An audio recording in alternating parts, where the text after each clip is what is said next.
장관님, 비상계엄 국민들에게 문자로 왜 안 알렸습니까? 재난 상황이 아니라고 저희가 판단했던 것 같습니다. 알리게 되어 있습니다. 국가 비상상태 아닙니까? 비상사태 아닙니까? 국민들을 향해서 총구를 겨눴을 가능성이 너무나도 명확합니다. 이게 어떻게 비상사태가 아닙니까? 그리고 그런 비상사태가 아니었으면 도대체 왜 비상계엄을 선포했습니까? 네, 인천 서구병 검단에서 온 대한민국 국민 모경종입니다. 작금의 사태에 대해서 여기 계신 어느 누구도 잘 됐다고 생각하시는 분 없을 겁니다. 저는 계엄을 처음 겪어본 세대입니다. 겪어볼 거라고 상상도 못했습니다. 특히 이런 불법, 위헌적인 계엄이 21세기 대한민국에서 생길 거라고는 상상도 못했습니다. 장관님, 네. 아까 국무회의 8시경부터 해서 참석하셨다고 하셨는데 8시 한 40분 네. 가까이 돼서 참석했습니다. 그 자리에 대리로 참석한 분도 있던가요? 장관이 못 오셔서? 없었습니다. 다 장관들이 참석하셨나요? 네, 의결 종족수는 다 채워졌나요? 네네.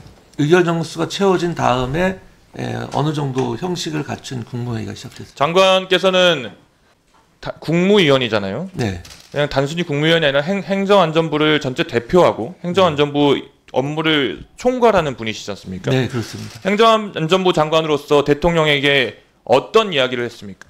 이 계엄 의지를 표명한 대통령에 대해서. 아까 말씀드린 바와 같이 여러 가지 이야기가 있었는데요. 우려스럽다. 예, 그 중에서 이제 경제 이야기. 경제 이야기는 행안부 소관이 아니지 않습니까? 아니, 그런 이야기들 오고 갔다고요. 행안부 장관님이 무슨 이야기 하셨는지 물어보는 겁니다. 저는 이제 시기가 적절하냐, 국민들이 받아들일 수 있겠느냐, 이런 주의 얘기를 했던 그 말씀은 시기가 적절하냐라는 거는 시기가 문제라는 의미입니까? 아니, 그러니까 계엄을 선포하기가 적절한 때이냐, 그 말씀입니다. 저는 이번 계엄이 이번 사태로 마무리되면 참 좋겠는데 한 번 더 또는 여러 차례 더 발생할 수 있을 것 같다라는 우려가 듭니다. 만약에 똑같은 국무회의가 소집되었다면 그때는 행안부 장관 어떻게 말씀하시겠습니까? 기본적으로 이제 대통령님의 권한이고 그때도 시기가 아니다라고 말씀하실 겁니까? 아니, 참모 입장에서는 의견을 말씀드릴 수밖에 없는 것 아니겠습니까? 행안부 장관님, 네. 대통령을 위해서 대통령의 참모라고 하시고 대통령의 참모가 맞긴 하지만 네. 그 이전에 대한민국 국민을 위해서 일하시는 분 아닙니까? 그게 더 본질적이라고 생각합니다. 당연하죠. 네. 네. 그럼 국민을 위해서 대통령에게 진언을 해야 되는 거 아니겠어요? 그렇습니다. 다시 한번 여쭙겠습니다. 다시 국무회의에서 이런 회의가 안건에 올라오고 대통령이 그런 의지를 표명하면 어떻게 대답하시겠습니까? 국민을 섬기는 행정안전부 네. 장관으로서. 네, 지금 누누이 일일이 다 말씀드릴 수는 없지만은 많은 말씀을 드렸고요. 강도를 더 세게 해서 말씀드릴 수밖에 없을 것 같습니다. 의정관이 참석해서 원래 회의록을 작성해야 되죠. 네, 그렇습니다. 작성 안 했죠. 못한 거죠. 그러면 누구도 하지 않았습니까? 거기 아마 거기에 있던 직원 누가 작성을 했을 겁니다. 뒤에 의정관 대답해 보세요. 대신 누가 했습니까? 대신 누가 기록했습니까? 의정관 김현수입니다. 누가 기록했습니까? 대신 전혀 알지 못합니다. 알지 못한다. 그게 말이 됩니까? 네, 본인의 역할을 대신 누군가가 했을 거고 그러면 지금도 방금 장관께서는 회의록을 작성 중에 있고 또는 업로드 예정이라고 하셨는데 그러면 전달은 누구로부터 받습니까? 네, 대통령실에 지금 확인 중에 있습니다. 확인 중에 있어요? 네. 아직 받지도 못했어요? 네, 확인 중에 있습니다. 그럼 통상 매뉴얼이 있을 거 아닙니까? 의정관이 참석 못했을 때 누구로부터 받게 돼 있습니까? 저희 의정관실이 참석하지 않은 사례가 없습니다. 아주 불법을 자인하고 계시는 거고요. 공공기록물 관리에 관한 법률에 따르면 회의록과 함께 속기록 또는 녹음기록 중 어느 하나를 생산해야 된다고 했습니다. 무엇을 받기로 하였습니까? 일단은 국무회의가 되면 저희가 회의록을 무엇을 작성을 받기로 하고요. 하셨습니까? 지금 협의는 하고 있을 거 아닙니까? 협의도 안 하고 있습니까? 대통령실과 이야기 안 하고 있습니까? 네, 관련 안건 내용과 토의 내용에 대해서 자료를 지금 제가 다시 한 번 말씀드리지만 들어가세요. 장관님. 네. 방금 말씀드린 것처럼 회의록과 함께 속기록 또는 녹음기록 어느 하나 생산해야 됩니다. 그게 행정안전부의 역할이죠. 속기록 또는 녹음기록이 오지 않을 경우 요청 다 제대로 하실 의향 있으십니까? 네, 요청을 하겠습니다. 네. 하고 공개를 당연히 해야 됩니다. 그렇게 다만 하시겠습니까? 이제 속기나 녹음이 그 당시 워낙 급박하게 소집된 상황이야 그것이 되어 있는지는 잘 모르겠습니다. 자, 장관님, 네. 비상계엄 국민들에게 문자로 왜 안 알렸습니까?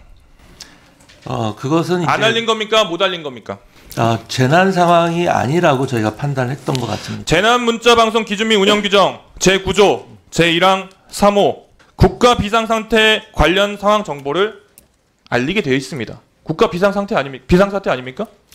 이제 비상사태여서 계엄 선포한 거 아닙니까? 이게 똑같은 단어가 의원님 잘 아시겠지만 사용된 법에 따라서 의미가 조금 달라집니다. 그 재난안전법에서 말하는 비상사태라는 것은 국민의 생명, 인명과 재산 피해를 예방하기 좋습니다. 위한 문자인 것이기 때문에 그 말씀해 취지는 알겠어요. 근데 그 취지가 아주 틀렸다는 걸 말씀드리겠습니다. 국회에서 정말 다행히 국회의장을 비롯해서 국회의원들이 담을 넘어와서 계엄을 해제할 수 있도록 절차를 밟았기에 망정이지 실탄을 들고 있는 군인들이 이 이후에 국회 이후에 국민들을 향해서 총구를 겨눴을 가능성이 너무나도 명확합니다. 이게 어떻게 비상사태가 아닙니까? 그리고 그런 비상사태가 아니었으면 도대체 왜 비상계엄을 선포했습니까? 저희 됐습니다. 성관이 사무총장님. 네. 지금 군 병력, 계엄군과 경찰이 성관이에 들이닥쳤죠. 왜 그랬다 생각하십니까? 이유를 아십니까? 정확한 이유를 알 수가 없습니다. 부당하죠. 네, 다만 불법이죠. 저희 그 성관의 입장은 그렇습니다. 불법이고 위헌이죠. 예, 그러니까 계엄이 이루어진다고 해서 저희가 업무 이관을 할 만한 사안이 없기 때문에 좋습니다. 네. 서울청장 지시 누구로부터 받았죠? 이 전체 국회를 통제하라는 지시 누구로부터 받았죠? 아까 반복된 질문입니다. 누구로부터 지시 받았습니까? 경찰청장이죠. 경찰청장님 누구로부터 지시 받았습니까?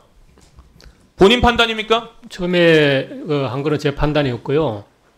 그 다음에 두 번째 국회 상시 출입자에 대한 출입 허가는 서울청장의 건의가 있어서 제가 그렇게 지시를 한 거고, 그리고 전체적인 그 통제는 계엄사령부로부터 요청이 있어서 포고령에 따라서 제가 서울청장에게 지시한 겁니다. 계엄사령부 요청입니까? 지시입니까? 그거는 계엄 말씀하세요. 제가 그거는 요청입니까? 지시사항입니까? 지금 계엄법을 제가 정확하게 기억을 못해서 그게 요청인지 지시인지 그건 제가 좀 봐야 될 것 같습니다. 그래서 하여튼 제가 지시사항인지도 모르고 판단 내리는지 말해주십니까? 그게 기본적으로 계엄법에 따라서 계엄사령관의 통제를 받도록 되어 있는 겁니다. 그래 그 정도 그거는 기본이고 계엄법을 봐서 그 계엄법에 따라서 발령된 포고령의 내용을 확인하고 그렇게 지시를 했던 겁니다. 여러분들은 지금까지 이런 이슈들을 보게 되면 어떤 생각이 드셨나요? 제가 항상 여러분들께 뉴스만 평소에 잘 챙겨보셔도 돈이 된다. 돈을 벌 수 있다고 말씀을 드렸는데요. 그 이유는 제가 지난 5월 초에 여러분들께 뭐라고 말씀을 드렸죠?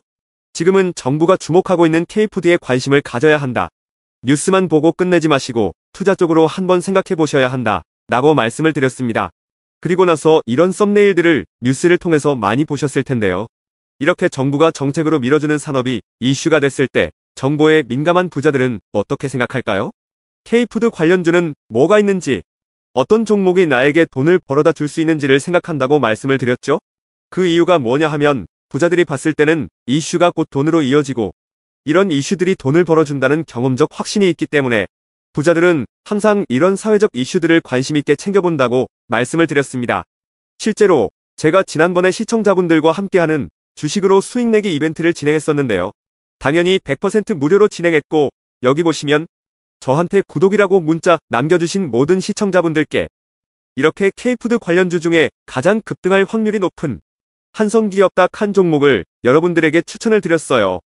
그러면서 여기 나와 있는 대로 정확하게 얼마에 사야 하는지, 그리고 어느 정도 올랐을 때 팔아야 하는지 이런 부분들까지 자세하게 알려드렸었는데 결과가 어떻게 되었죠?